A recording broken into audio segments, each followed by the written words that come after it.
S.B Fuller was one of 7 children of an African-American tenant farmer in Louisiana. He started to work at the age of 5. By the time he was 9, he was driving mules. There was nothing unusual in this. The children of most of the tenant farmers went to work early. These families accepted poverty as their lot and asked for no better. The young Fuller was different from his friends in one way. He had a remarkable mother.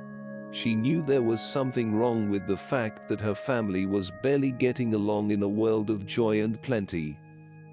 She used to talk to her son about her dreams.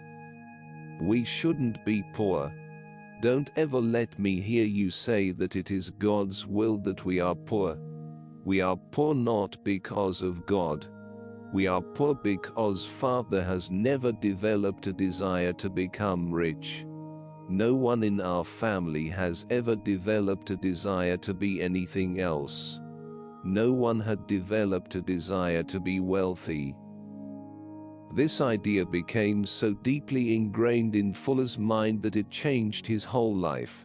He began to want to be rich. The quickest way to make money, he decided, was to sell something. He chose soap. For 12 years he sold it, door to door. Then he learned that the company which supplied him was going to be sold at auction, and the firm price was $150,000. In 12 years of selling and setting aside every penny, he had saved $25,000. It was agreed that he would deposit his $25,000 and obtain the balance of $125,000 within a 10-day period. During his 12 years as a soap salesman, S.B Fuller had gained the respect and admiration of many businessmen. He went to them now. He obtained money from personal friends too, and from loan companies and investment groups.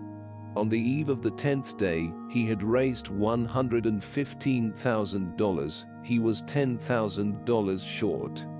"I had exhausted every source of credit I knew," he recalls. "It was late at night. In the darkness of my room, I knelt down and prayed. I asked God to lead me to a person who would let me have the $10,000 in time. I said to myself that I would drive down 61st Street until I saw the first light in a business establishment. I asked God to make the light a sign indicating his answer. It was 11 o'clock at night when S.B Fuller drove down Chicago's 61st Street. At last, after several blocks, he saw a light in a contractor's office. He walked in. There, seated at his desk, tired from working late at night, sat a man whom Fuller knew slightly. Fuller realized that he would have to be bold. "Do you want to make $1,000?" asked Fuller straight out. The contractor was taken aback at the question.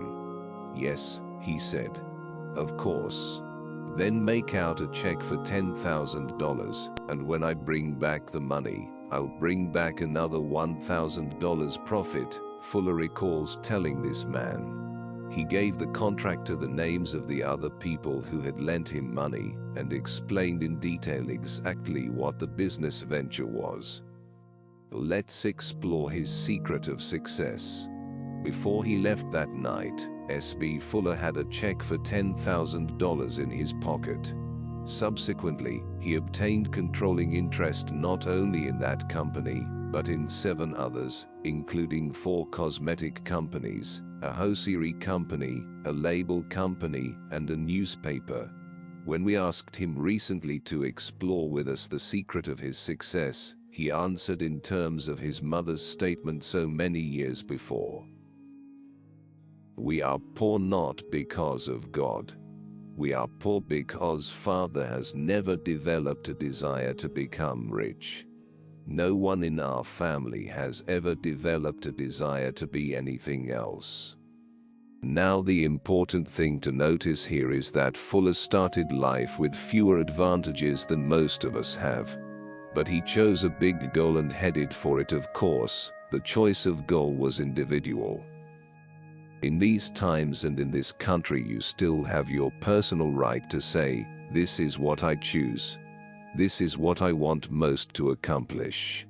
And unless your goal is against the laws of God or society, you can achieve it. You have everything to gain and nothing to lose by trying.